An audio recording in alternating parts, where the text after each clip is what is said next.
Science and soul, success in motion. Science and soul, success in motion.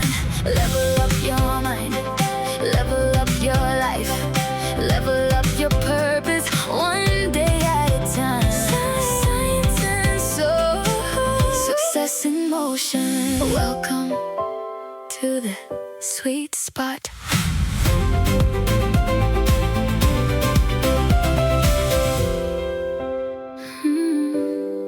Welcome to the sweet spot. Welcome back to the Sweet Spot with Dr. Derek Sweet, a board-certified psychiatrist specializing in sports and performance. In the Sweet Spot, we explore what it takes to stay steady and perform when the pressure is on and the moment matters. Stay tuned for Making Moves Monday. Greetings and welcome back to the Sweet Spot, everyone. Thank you so much for joining us back here at the Sweet Spot. We're always delighted to have our guests join us, and this particular guest is someone that I'm extremely excited to share with you. I've held a secret from you all, Sweet Spotters. I've kept this man to myself for years and years and years. But now the time is right to share him with you and to introduce him. And before we begin, I want to just let you know that I don't ordinarily spend this much time on introducing folks. I let them talk about themselves. But when you have someone of this status, you do have to pay respect and honor where honor is due. Roger Hinds is a true veteran of NBA sports medicine. I don't think anyone would argue with that statement. He has a career that spans, at least in my view, 3 decades of NBA just knowledge and experience. He is currently, I believe, in his 21st season with the Knicks, the New York Knicks, the world champion New York Knicks, I should add, after spending 17 years as its head athletic trainer, now serving as an emeritus sports medicine administrator with the team. I would let that sink in. I mean, that's a lot. That's a lot to unpack. You see, when you meet someone like this, you understand that they're more than just a title. Roger's career is one of those rare careers that quietly, very quietly, tells the story of modern basketball medicine. And he wasn't just with the Knicks. This is the part that really is amazing to me. In reading his history, in reading his trajectory, I had to take a step back and understand that this man was also the head athletic trainer for the Dallas Mavericks from 1996 to 2004. And before that, he worked with the Atlanta Hawks as an assistant athletic trainer and strength and conditioning coach. What level of experience do you have to have that you are like the top dog in every place that you go? This man is incredible to me. And I'm not done yet, Sweet Spotters. I'm sorry to do this to you, but I gotta do this. There's so much about this dude. He also served as the host athletic trainer for the East squad in the 2015 NBA All-Star game at Madison Square Garden. Unless you think he is only NBA action, Roger was also the strength and conditioning coach for the gold medal winning U.S. Olympic team at the 1996 Atlanta Games. Another amazing moment. And from 2001 to 2004, Roger was the president of the National Basketball Athletic Trainers Association, that foundation. His training, impeccable. Certified athletic trainer, performance enhancement specialist, corrective exercise specialist, you name it, he's done it. He's also the contributing author to 2 books, Total Fitness, The NBA Way, and I think the other one was Condition, The NBA Way as well. 2 books that help bring the NBA level training concepts closer to a broader audience. Before Roger got into the NBA, and I'm going to talk to him about this hopefully, he spent 12 years or so at College of Charleston, heading as a head athletic trainer. Of course, everywhere he goes, he's the head athletic trainer and the director of sports medicine there, and also taught and worked with strength and conditioning there. It just doesn't end, Sweet Spotters. This is an amazing career, and we're very blessed and lucky today to have him here to talk to us. Shout out to Brooklyn College, because Roger did his undergrad there, and I think he got a master's from Indiana State, Master's of Science. So yeah, there's just a lot. There's a lot. This is a long introduction. What I love about his story is that it's not just about his teams. It's not just about his titles. It's not just about the championships. It's the story of a man who has spent his life helping athletes stay whole, recover, perform, and endure. I saw it myself. I saw him in action for years. And you know the cool part? Many of you who are listening from the Caribbean are going to enjoy this. Guess where he was born? Port of Spain, Trinidad. Yes, sir. He's a Trini. And I share that lineage. I was born there. That's about all we have in common. I can say I was born close to Roger in Trinidad. Grew up in Brooklyn, was an avid Knicks fan from what I understand. Growing up in New York City, loved the Knicks. And eventually, as life would have it, became one of the few people in this world trusted to lead that franchise in the sports medicine and training world. It's an amazing story. So on a personal note, Roger and I, we've worked together over 15 years. I've always known him to be thoughtful. He's steady. He's funny. He's very strict as well. Nobody messes with him. We all know that. And maybe, Roger, I hope I'm not going too far to say that we're probably all still a little scared of you. And the wisdom, man, the wisdom that he brings. So today, ladies and gentlemen, today, Sweet Spotters, Sweet Builders, and Sweet Dreamers, it's a real honor. With that very lengthy welcome, I had to do it to honor my friend, my colleague, one of the most respected figures in NBA athletic training and sports medicine. The Roger Hinds is here with us. Roger, how did I do with that introduction, brother? That was absolutely amazing, Doc. I'm sitting here just amazed. Thank you so much. I'm honored to have this chance to talk with you. I do have to make one correction. Right? Sure. There's some people that are scared of me. Okay, you can talk to my wife and daughters. They are not scared of me. Okay? So, just to get that straight. That's cool. So they'll be listening to this thing when it comes out, and they'll be like, "What are you talking about? I'm scared. I ain't scared of that." But again, and you have lovely wife and daughters too. You know, I probably should have mentioned that.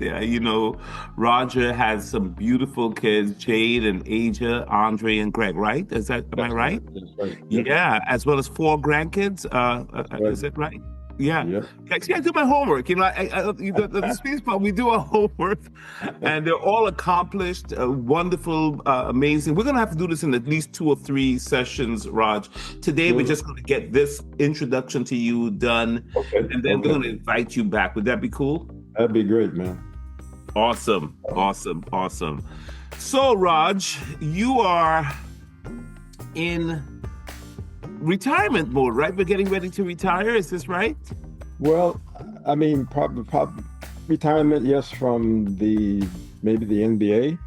Mm-hmm. Okay, but not so much fully retired where I'm going to be just vegetating someplace. You and I already had a little chat about how to prepare myself mentally for that, because I was kind of freaking out a little bit, and I'm thinking, what am I going to do next? And you've given me some amazing advice as you've done over the years, where you have saved me from myself.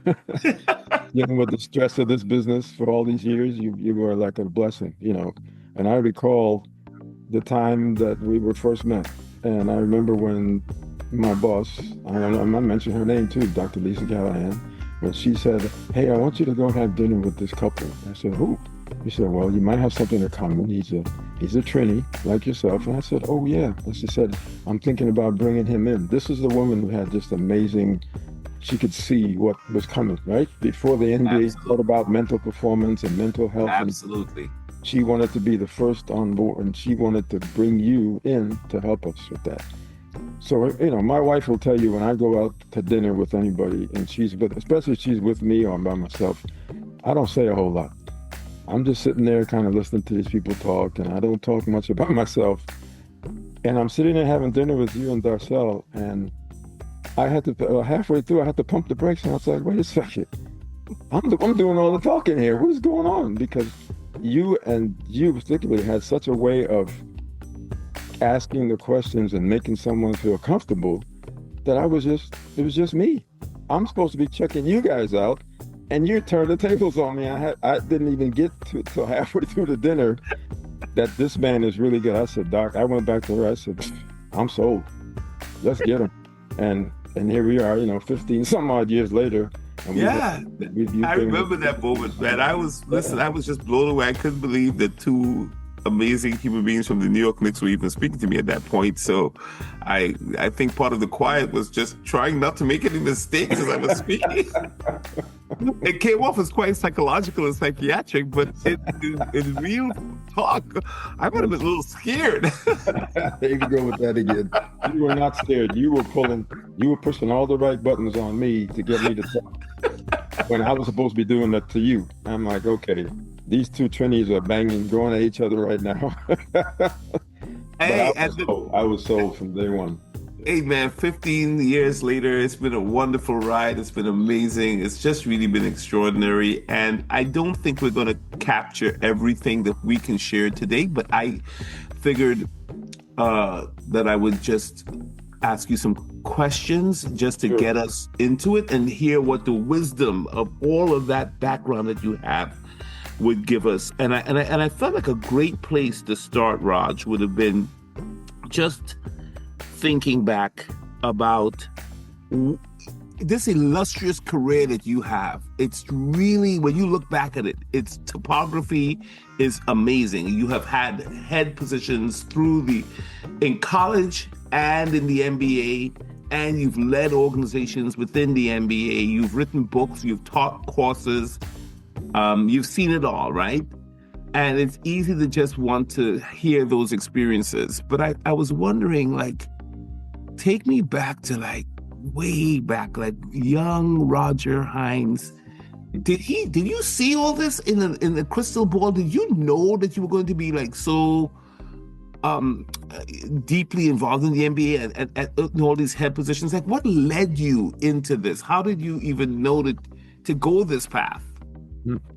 So, Doc, you have already mentioned, some of it, but our family, and my family background, my father's background, that, we were a very, very sports-oriented background. My father, as you know, is a Trini legend in football. We say football, okay, for you folks who don't, I'm talking about tackling people with helmets and shoulder pads. We're talking about soccer. Yes. The legend. He's a Hall of Famer in the Trinidad's, scope of things, and also at the Harvard University. He attended an HBCU. His all my siblings, the six of us, we all were trying to somehow meet this man at some point. How are we ever going to get to that level, right? And it wasn't from trying. We never could get to that level, not from not trying. I grew up in Brooklyn. Most of the kids in the neighborhood were playing football and basketball and baseball. My father was pushing me to the soccer and the field hockey. I played with the German American League. I played as a kid. I played in the Italian American League as a kid. Couldn't speak any language with these kids. I had nothing in common with these kids. When I go back to my neighborhood, I want to hang out with those kids. I want to play those games.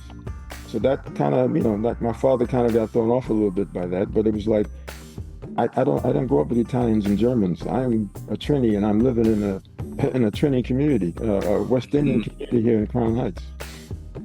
So in high school, I started the football, right? I tried basketball. I went to the baseball, track and field, and it was no bueno. It wasn't happening for me to go on beyond high school to maybe pursue it in college. And I'll tell you a funny story about that. So my senior year at Brooklyn Preparatory High School, there in Brooklyn, we had our banquet, football banquet, and our a guest of honor to speak at our banquet was Joe Paterno. And Wow. Joe Paterno went to my high school there in Brooklyn. And, he's a legendary, now he's, rest in peace, he's gone from us now. But I got a chance to go up and meet him after he had done making the speeches, and he gave all the letters and the sweaters. And I went up to him and I said, Mr. Paterno, I would love to send you some film or some footage or whatever we had in those days to see if I could get a chance to play football at the next level. This man looked at me and he said, son, can you kick? I played safety and cornerback in high school. So at that point I knew, okay, for college football ain't happening for me. This man thinks I'm a kicker. He ain't looking at me to play no real serious college football. So I had to decide, what am I going to do? Brooklyn College came next. I was in the midst of still trying to pursue the athletic side, so I'm trying out for my father, let me step back. My father was pushing me towards medicine. He had his idea of what he wanted each one of his kids to do. I was the oldest. He wanted me to be a doctor. 2 years. Really? I didn't know that. Your dad wanted to be a doctor. Yeah, he wanted me to be a doctor. And of course, the baby girl of all of them, the baby girl of all the kids is now going to be Jade is going to be a doctor. And yeah, your daughter, right, Jade? Yeah. But after two full years of failing grades, doctor, failing grades, because my heart wasn't in this. I'm like, this is not, this would be great, but this is not what I want to do. I didn't really know what I wanted to do, but this was not it. Yeah. So I switched I said, maybe I can try physical education. Maybe I could teach phys ed or coach or something like that. I was trying out for the JV basketball team at Brooklyn College. And during the tryouts, my knee started getting sore. I'm like, what's wrong with my knee? I never had a knee injury before. I never had really injuries before. So the coach said, go downstairs in Roosevelt Hall, go downstairs to the training room. I said, what's that? He said, just go down there and go see Doc Chisholm. I said, okay. I went into that room and there's people all over the place. It wasn't a big facility like it is now. It's a much more upgraded facility now. But back then it was just a little small room in this old building. And there's this black man sitting at a desk and there's students all over the place. I see athletes on tables getting worked on and I kind of was a little bit awkward. I'm like, well, how am I supposed to do this? And one of the guys saw me, walks over to me, said, what you need? I said, I was upstairs with the JV basketball trials that hurt my knee. They sent me down. He said, go over there and talk to that man over there. I said, yes, sir. Sat down and I met Dr. Bill Chisholm, who became my first mentor. And I came back in there daily, a couple of weeks for treatments, and my knee's getting better and it's getting stronger. I didn't make the team, by the way, but oh, you didn't make the team? I didn't make it. No, I didn't make the team. That was the end of my athletic career right there. I did make the team, but I started to take an interest in these, like, what are these people doing that's making my knee feel so good? And then I met one of my peer mentors, Dr. Frank Walters. He's now called Dr. Frank Walters. He was a year ahead of me in school. And he started he said, hey, so what you thinking about doing? And he'd always talk like that. What you thinking about doing? And I said, I don't know, man. I'm taking this secondary education minor. I know once I went to that school to start doing student teaching, and I looked at these kids and how they behave in school. I said, with my temperament, I'm gonna wind up slapping one of these kids. I'm gonna get sued and I'm gonna lose my job. So teaching wasn't gonna work either, especially not in high school or anything below that. He said, well, we got a program here where we help, this is called athletic training, sports medicine, to get you, we help this, we work with athletes and we get them better, we keep them stronger, we keep them healthy. I said, I'm gonna check this out. And that's how I got started. And Dr. Chisholm, Dr. Chisholm he's left us many years ago. And he has passed on, but he left, I remember he had a map, Jock. He had a map behind his desk. And one day I got up enough nerve to ask him. I said, hey, Doc, where are all those different pins you have on this map? He said, those are where my people have gone to school and where they're now working in places all over the country. I'm like, wow. I said, I want to be on that map. I want to be one of those pins. You know what I'm saying? Wow. And that's how it all started for me. So that was was it Bill Chisholm? Or? Dr. Bill Chisholm, yes. Bill In fact, Chisholm. I have an award on my desk. I have an award on my shelf here. The National Athletic Trainers Association started a separate group for the ethnic and diversity group, EDAC it's called. And EDAC had an award named for Bill Chisholm because when you walked into Bill Chisholm's training room, you saw men, you saw women, you saw Black, you saw white, you saw Hispanic, you saw Chinese. I mean, there was just like the UN. He was Wow. he embraced everybody. And That's when I said, I said, if I ever get a chance to do this, I'm going to be just like him. Mm. And I took a piece of what I took pieces of all the men that I came in contact with who had an impact on me when it came to this profession.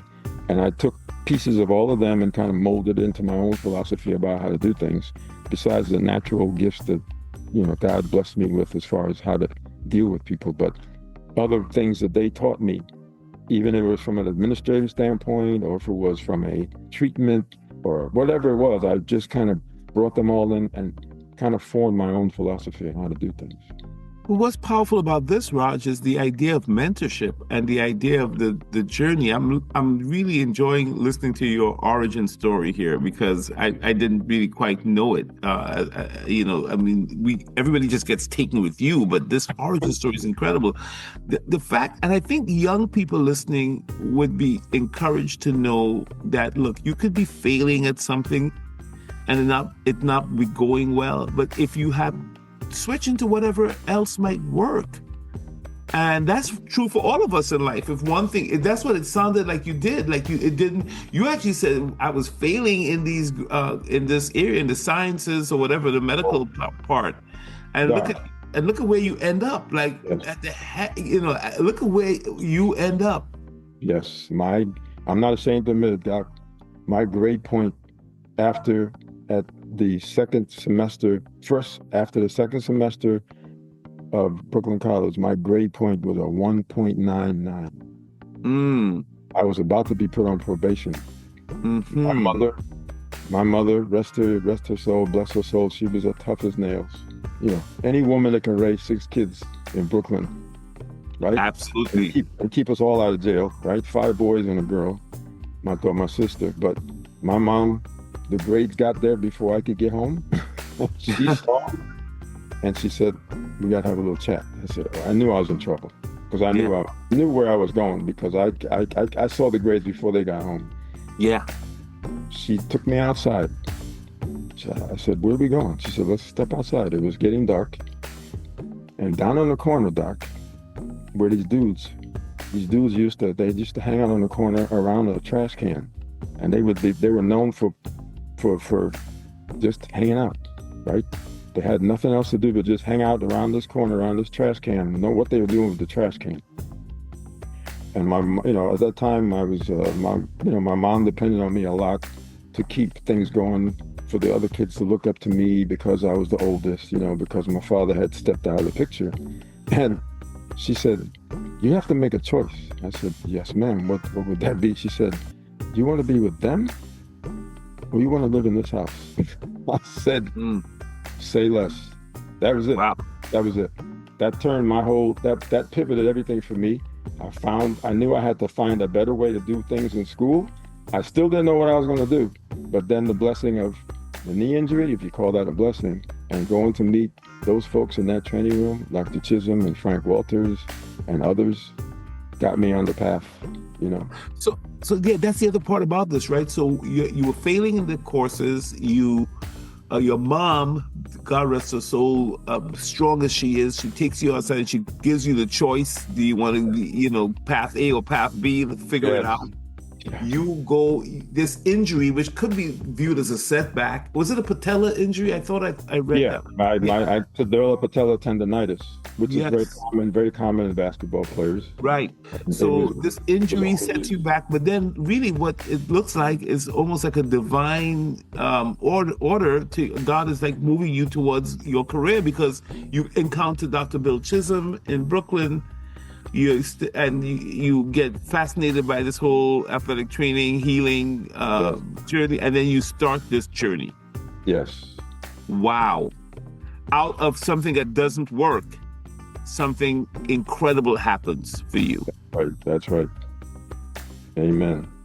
And so many of us force the issue, Raj. I'm thinking about folks who are like pushing and trying to, because you were trying to please your dad. You were trying to do the right thing. I mean, this is all, you were trying to do the right thing here. And what if you had stayed and forced this and forced this and forced this? Who knows where you would have ended up? I mean, God had a huge plan for you. That's right. You just have to get moved into the right path. That's right. Amen. Yes, sir. That's amazing.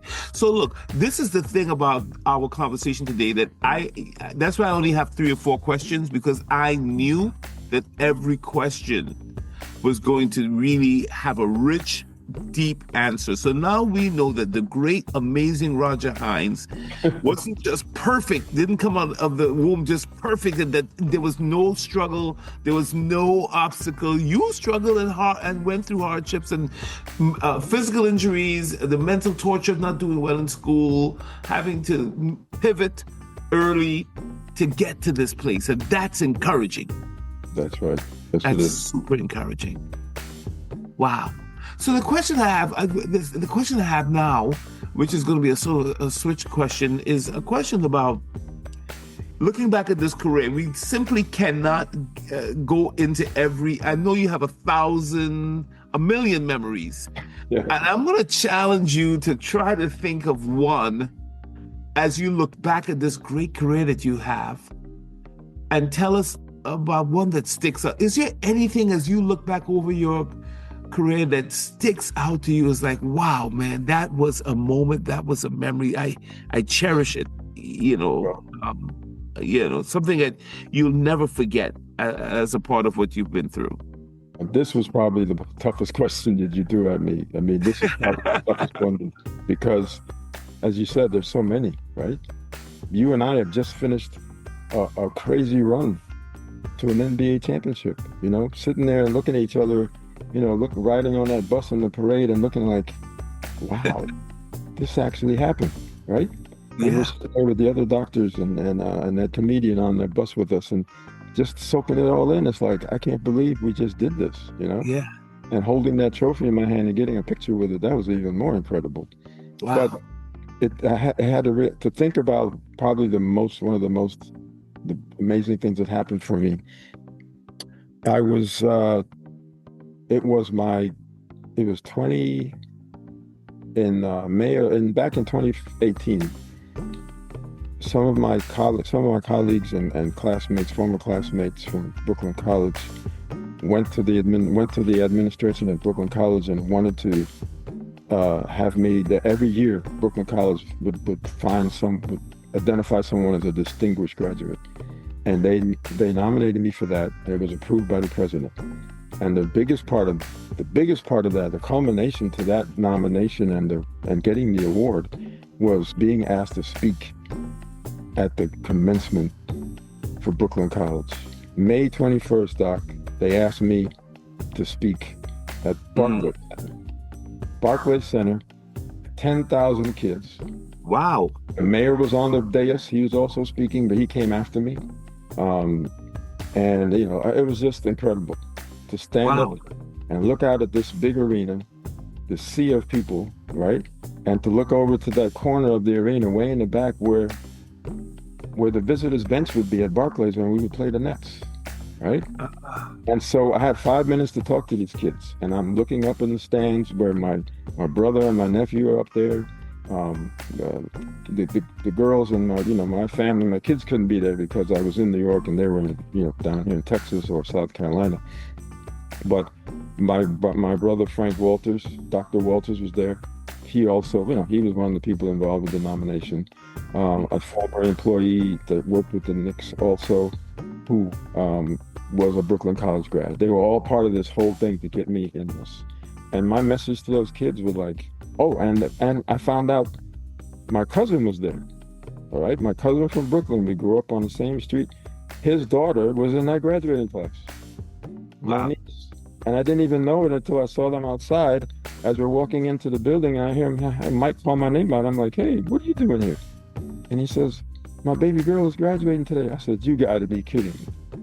And so I had to go off the reservation a little bit and call her name out because no one else was getting their names called out. And I saw her stand up and wave at me, and she sat down back down real quickly. But then I told the kids, I said, look, in this little speech that I did, if a young Trini can come to, an immigrant can come to this country, right, and get all the way to the point where he is looking out of this arena of these young stars who are all going to be bright, shining bright in their own entities for the future. But I went from that little island in the Caribbean to that spot over there on the floor, and I see all the heads turned because I was pointing to the corner where the bench is, and to sit in the front on that bench as an NBA athletic trainer, I said, for you guys, the sky's the limit. And that was the end of my speech. And then the mayor, Mayor Adams, gets up behind me and says, how am I supposed to follow that? But that was probably, there have been a lot of things, Doc. You mentioned some of them already, you know, the gold medal with the team. Well, we've just been part of an NBA championship, you know, even watching the birth of the birth of my kids, and of course, you know, but that one stuck out the most because I was there where I started.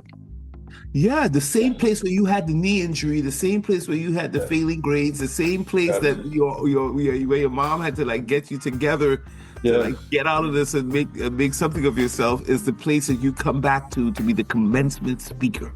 Yes. Amazing. That is huge. And the fact that your message included Trinidad and Tobago, Trini, you know, the fact that you would bring up Trinidad, you know, that is big.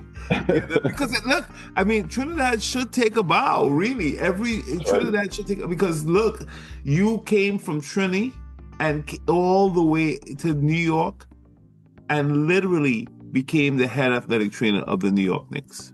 Yes. That in of itself, just from a geographical moment, is in of itself a place that we should acknowledge. And certainly thank you, Trinidad and Tobago, for reading Roger Hinds or being a place of birth. You know, that's big.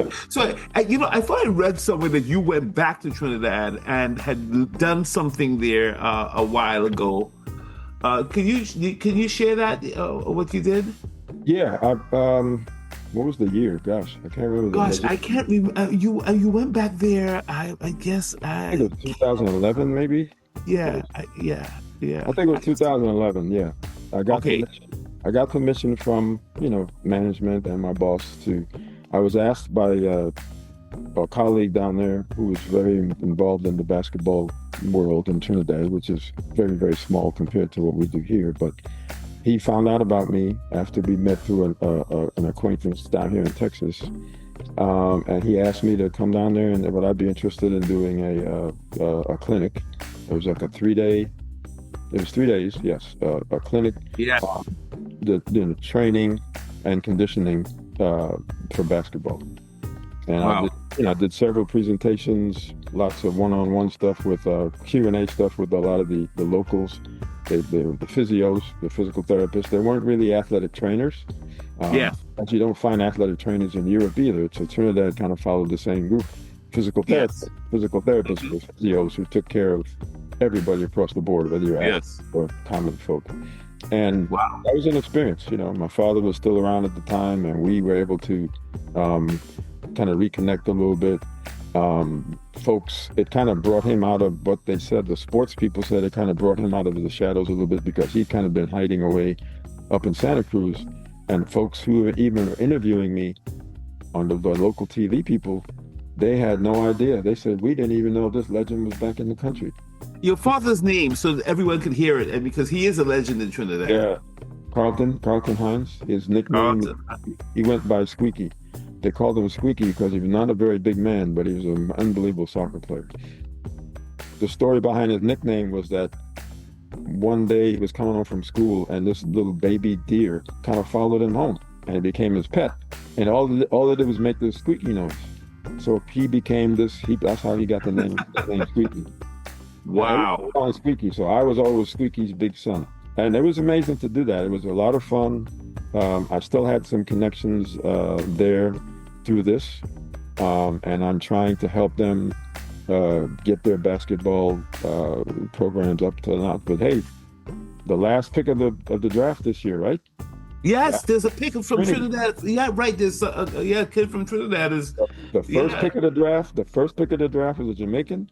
The last pick of the draft was a Trini.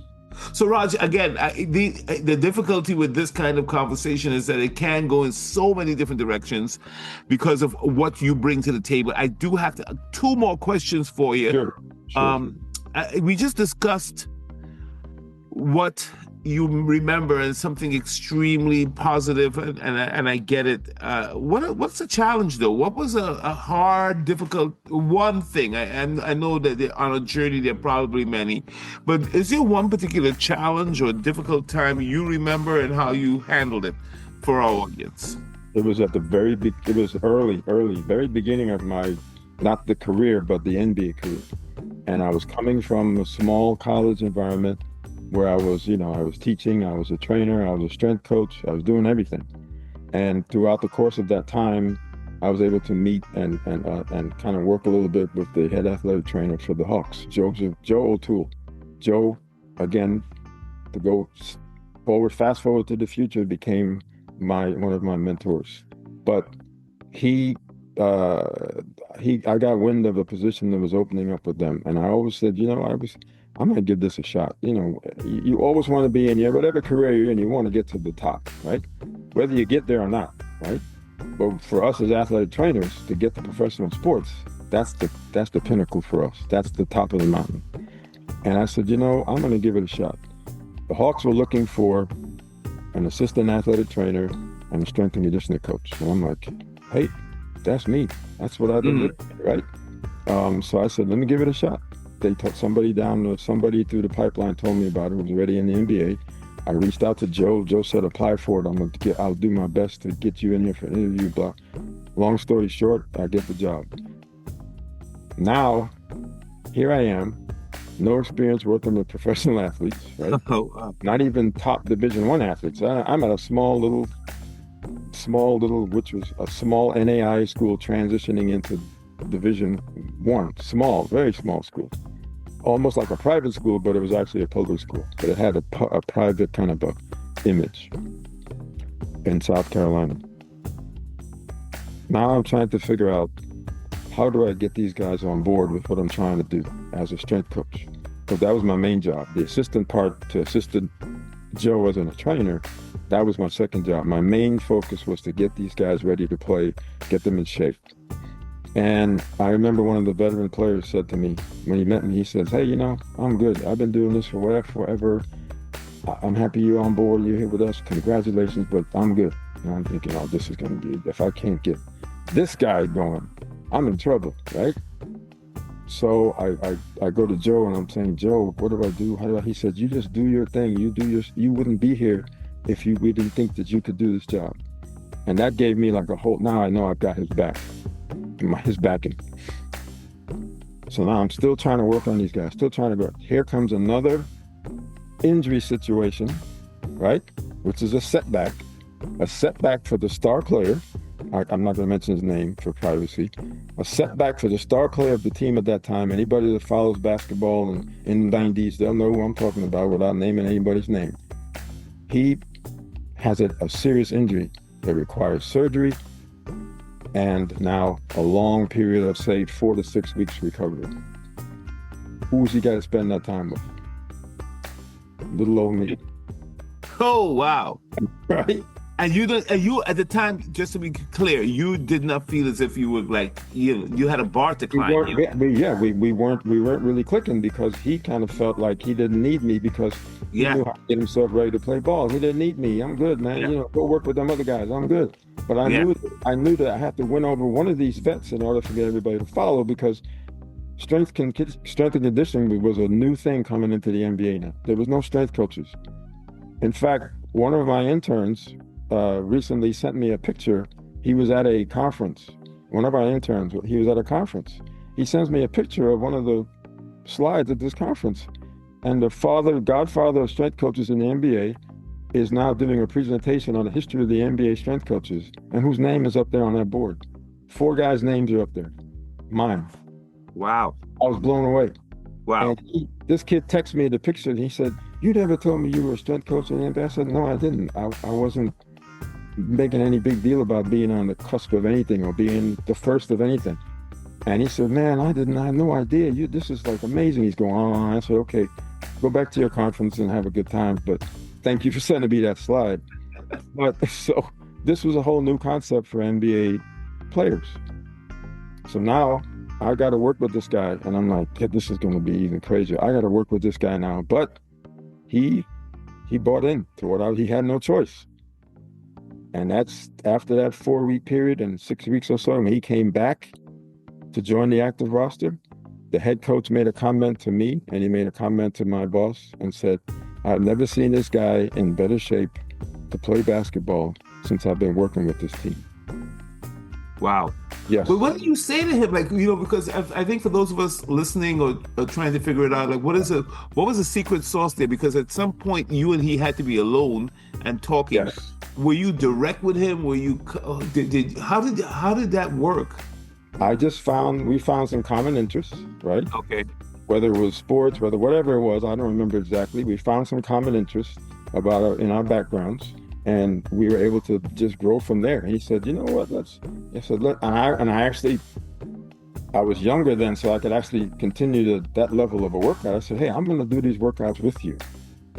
Because I was like 35 years old, so I still had Oh, I see. So you worked out with him. I worked out with him. I see. I said, "Let's go." Until we got to the more advanced stages where I can't keep up with this kind of workout. Yeah. But he was ready then. He was ready to go on then.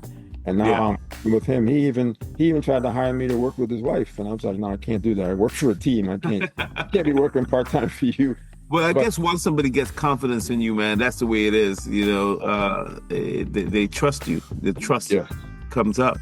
And they followed, and then other guys started looking at him like, "What's going on with him over there? What's going on there?" And then they started to really buy in. They weren't just like, pushing back. "Look, let's go do this workout. Let's go do this workout." Even the head coach at some point came to me and said, "I want you to put me through some workouts after practice when you're done with the players." And I'm like, "Sure, let's do it." And wow. So from a challenge point of view, you had to overcome your self-doubt you had to overcome that moment of like anxiety that you get when you walk into a moment, with these athletes and can I prove it? Can I make a difference here? And especially if they don't even want you, they're like, "Listen, I can do this without you." Yes. You overcame all of that. Yes. And it wasn't the thing that I was a big basketball fan. And I'm like in a room with these guys I watch on television. I'm like, this dude is, being in South Carolina, which was just a stone's throw from Atlanta, that was everybody in my area. We loved that team. And they were like, and when people found out I was going to go work for them, they're like, "Wow, you're going to go work for them?" I was like, "Yeah, man, I'm out of here. I'm gone." And it was just, I never looked back after that. But that was a challenge for me to overcome, because I really didn't know, what did I get myself into? Can I really do this, right? After leaving an almost tenured position in Charleston at a college where I could have just sat there and just said, "Look, I'm just going to, go through the process here, try to get tenure in the teaching department and just be a lifer." But wow. In the back of my head, and all of us, like I said, as athletic trainers in our profession, the pinnacle for us is to work with the best athletes in the world. And I got a chance. Not the NFL, not baseball, not Major League Soccer. For me, it would have been basketball, because that was the game in New York, where I came from. Basketball. Yes. It makes sense. Well, we're running out of time, but I have to get this in. There are 3 lessons that you have learned across your career. It could be 2, but I just, I always go with 3. If you had to put it in succinctly, like, okay, what are the top 3 lessons that you learned that you carry with you? So, Doc, I would say the top 3, and I was told this by my first boss, right? He said, "Be flexible. So you can adapt to change." He said, he told me one thing. He said, the only constant in the NBA is change. Wow. Whether you're changing players every season, coaches coming and going, management changes, sometimes ownership changes. It's like you have to be able to adapt to these things on the fly a lot of times in order to survive. I said, okay, I remember that, flexible. He told me again, this is another thing from one of my mentors, just be yourself. This was honed into my head from Dr. Frank Walters.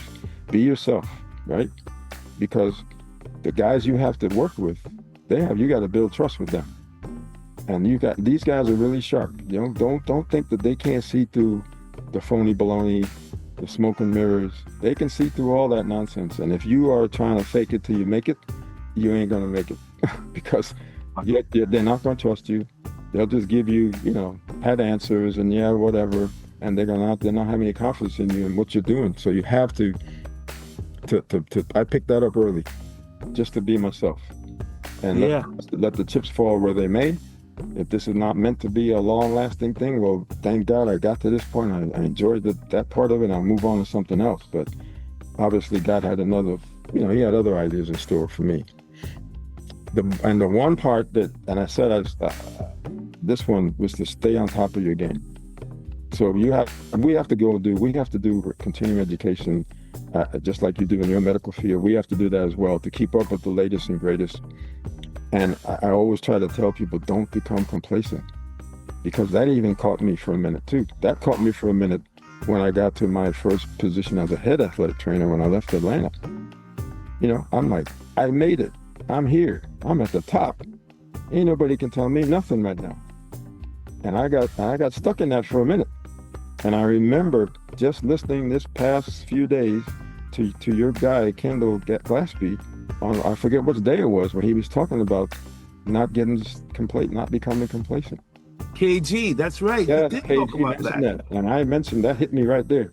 And I said, wow, man, because I remember how it was for me during that time. I thought that I'm here at the top now, so you can't tell me nothing. I know it all. I got all the answers, but no, I didn't have all the answers. But I had to learn those lessons along the way too. And so those three things is what I would say would be the top three for me.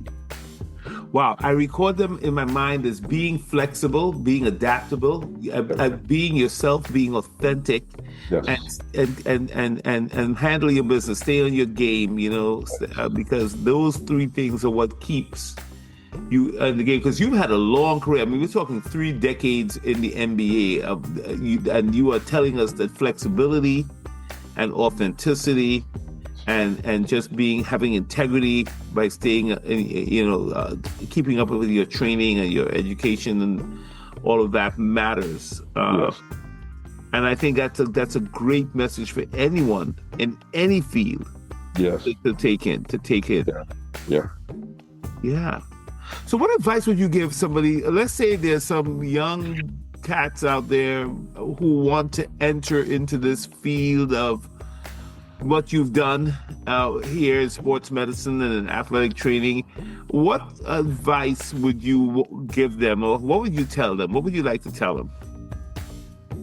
I mentioned some of the names of the men who really were, there was Joe O'Toole, Dr. Bill Chisholm.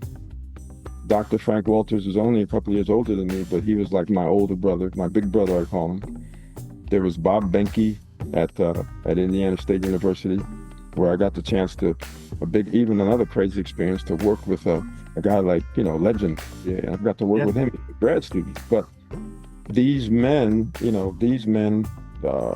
I can go back to, except I can't go back to Bill Chisholm. We lost Dr. Benke recently as well too, but I don't think we lost him yet, but he doesn't have the mental capacity anymore.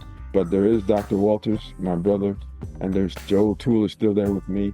I was able to be honored to ask to speak and introduce him to the first class of induction for the NBA Athletic Trainers Hall of Fame. And I was there to speak on his behalf in Chicago and introduce him. And that was a very emotional time. I had my notes for my speech, couldn't read a single note.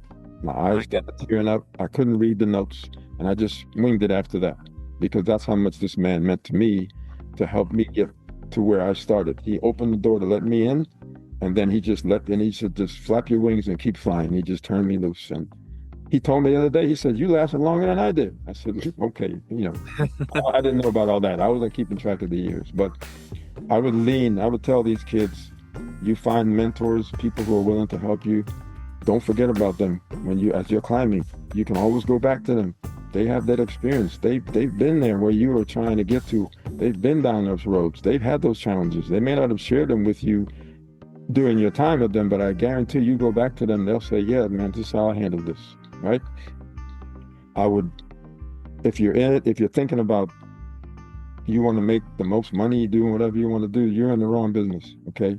You can't, it's not about the money. If that's all you're thinking about, you're not going to last long because you're going to be very disappointed with the money, all right? You have to have a heart of service because you're serving people. And a lot of athletic trainers, we're not even just taking care of the players. We're taking care of the coaches. We got people coming to us. I mean, everybody comes to us because we have this room in this building that's like a safe haven where people can actually come and they can either deal with some issue. They maybe just need somebody to talk to, right? And they may have enough confidence in being able to speak to you, and then you can tell them, well, look, I know somebody who can help you even more. Just go talk to this guy, right? But yes, if it's about the money, yeah, everybody wants fair compensation, but if that's what you're more about, then don't think about this field. Wow. You're going to be disappointed. Yeah. Another thing too, don't bounce all over the place, chasing things. Don't bounce here, bounce there, go back. When I was involved with the hiring processes throughout my years, the biggest red flags for me was looking at somebody 1 year here, then 2 years over there, then jumped over here for another year, then jumped in you don't have any stability. You want someone who's not saying that you want someone who's going to come work for you for the rest of their career, but you want somebody you want to show throughout your resume that that you have some, you moved to this spot because you thought maybe it was a step up after 3 or 4 years or whatever it is. There's no number. But for a young person to have 10 different jobs is like, okay, so what happened? Why can't you adjust to people? Can you not work with certain kind of people? What is it the problem? And that gives me a little bit of angst. Wow. And the last thing is the sacrifice. To work at this level, the sacrifices that you're going to have to deal with. The biggest one that's going to affect is the family. And if you're thinking about, or if you have a family and you have a wife and kids or a partner and children, whatever it is, everybody going into this has to understand that you are not always going to be available. There's so much demand on what you have to do for the group that you're working for, whatever the team is, that it's gonna put a lot of weight on you. And you have to have a good partner who understands that and is strong enough to deal with that and understand that there's going to be times where you're not going to be there. And I didn't plan on missing graduations and birthdays and holidays. I worked, I can't remember, I could count on one hand how many Christmases I was home for. I'm actually home for Christmas because NBA plays games on Christmas, right? And for some reason the teams I was with always played on Christmas Day for almost every season. So the sacrifice is probably the biggest, and trying to find that balance, that work-life balance, is really tough. So those are all the things you have to, and people you don't think about that when you're thinking about jumping into the career. All you're thinking about, like, I'm going to the top. Yeah. And then all of a sudden, as you're in there and these things start to drag on you, and you're like, oh crap, I just forgot this, or I forgot that, or I missed this, or I'm on a FaceTime thing trying to help my child with homework or whatever it is. Thank God for technology nowadays, right? But still, there's that sacrifice. So those are the things that I would give them as far as, like, these are the things that you should think about when you're trying to pursue this kind of career. I really love that, Raj. I really felt like that was just excellent because you really hit on some things that people ask about all the time, and they don't really understand the value of mentorship. Like you just talked about that. You talked about mentorship, stability, and sacrifice. And I feel as if that mentorship piece is so critical because finding the right mentor is really a gold a gold moment when you find that, and taking care of that mentor and that mentorship relationship, I think over time is also critical. So I really love that idea. So anybody out there listening, you want to be like a Roger Hinds, you want to get mentorship played a huge role in this man's success. And if you're listening and you want to climb, do you have a mentor? Is a question that we would be asking you, and maybe it's time to begin finding a mentor. I mentor some young doctors as well, and it's amazing like how hard it is to find good mentors. So that's a very powerful message. The other message you said that stuck with me as we close out is that you have to think about stability in your journey. Make sure we get enough time. If I'm listening to you correctly, Raj, you said that we should plant our feet and get good experience and not bounce from one to the other and have like 15 different experiences that are like 8 months each, as opposed to like one place for 2 to 3 years. And as we look at your career, and I prepared, I was amazed at the significant amount of time you spent in each area of your own journey. And that's also a message for all of us. Don't just be attracted to things and run from one to the other. Build experience. Even if you're in a job or something that doesn't work well, I feel like sometimes that's training ground to learn, to endure, and you can walk away from it with more experience. Yes. I left out one thing as far as my start point. There was actually, and about jumping around. So my first job ever was at a tiny college, again in Brooklyn, St. Francis College, who is not even open anymore. They closed down. But I was there for 2 years. And here I am, Doc, 2 years in. I have a master's degree, but I am lining soccer fields and washing uniforms. And I'm like, I didn't get my master's to do this. I stuck it out for 2 years. And I was being paid. I had a 10-month contract. So now, and then in the summertime, I got to go find other work to keep things going, right? And, I said, after 2 years, I said, I can't keep this up. I didn't get a master's to wash. Yeah. Right? I got a master's. I was still taking care of the players, but I didn't want to continue on. And that's when I started searching, and I found the College of Charleston, and I was there. I was in Charleston for 12 years before I moved on to the... Wow. Yeah, but even so, you spent 2 years there doing the washing and the grinding and all of that. So it wasn't 2 months. No. So there's something about that idea that you talked about, trying to find stability and demonstrate for yourself that you can stick through something, even if it's not meant for you. That's what I appreciate, that it was still a 2-year journey to do that, and the humility it takes to do that as well. The other thing you talked about was sacrifice, and I thought that was amazing. One of the things that I've seen in sports, across all the sports that I'm involved in, is the level of sacrifice that it requires. I don't think it's really readily apparent that you would be missing birthdays, and you'd be missing Christmas, and you'd be missing anniversaries, that you would be consumed by this 24/7 gauntlet that's in front of you. Yeah. And that takes a lot. It takes its toll. And it takes special people in the family to even understand this. And it takes a special human being to be committed to this. And you're right, the money doesn't always average out to the amount of hours and amount of work it takes. It doesn't really, this is not the career for.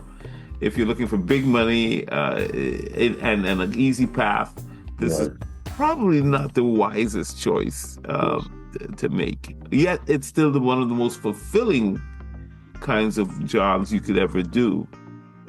Because you're working with the best athletes, basketball athletes in the world, not just athletes, the best basketball athletes in the world, and you're contributing to their health and their well-being. And when they get damaged and they have to be brought back to go back out there and play, you're helping get them back to that spot they were before they got injured. And those are the things. And then you have a good partner, whether it's your wife or your partner, who understands and is willing to deal with everything else so that you can do this. That's a blessing.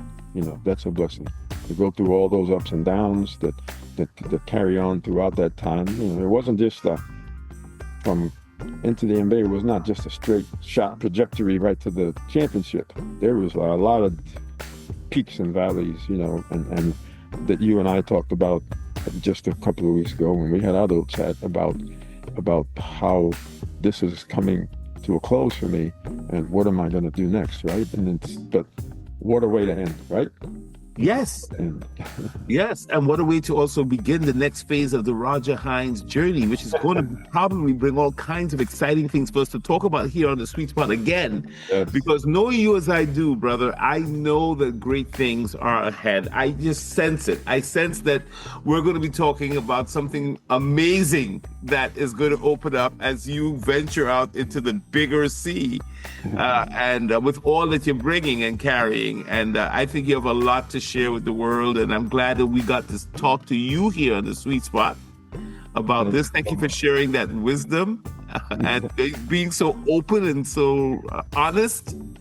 It's amazing. It was my pleasure. I was the one honored. I'm sorry. I'm honored. I'm blessed to have the chance to be be here with you, and to just be part of this amazing program. You got. Well, it's mutual, brother. It is absolutely mutual, and I look forward to having you back on the Sweet Spot to talk about some more things. I know that we only touched the surface today, but that's what we had to do. We had to just get people to know that. I wanted people to know that I actually know Roger Hinds. I mean, I told them that you were going to be coming on the Sweet Spot. They're like, come on, man. You're just going to take clips from the YouTube and you're going to put your voice over it. This is what they told me. They said, you're going to take some clips from YouTube of Roger Hinds talk, and then you're going to try to give us a feeling that you were really with him. No. So I know you won't. You don't work like that. So that. No, I would never do that. Yeah. Knowing these cats, they probably still won't believe me. But Raj, thank you so much, my friend. Thank you. And look forward to having you back on here again and again. Yes, sir. All right. Thank you, brother. Take care. God Thank bless. you. All right. Bye-bye. Thank you for listening to The Sweet Spot with Dr. Derek Sweet. If today's message was helpful, please feel free to share it and subscribe. There's no cost to subscribing, and it helps others to discover the show. We hope you'll join us again for another inspiring message from Dr. Sweet and the Sweet Spot team. For science, soul, and success, stay with the Sweet Spot. Science and soul, success in motion. Science and soul, success in motion. Level up your mind, level up your life, level up your purpose, one day at a time. Science and soul, success in motion.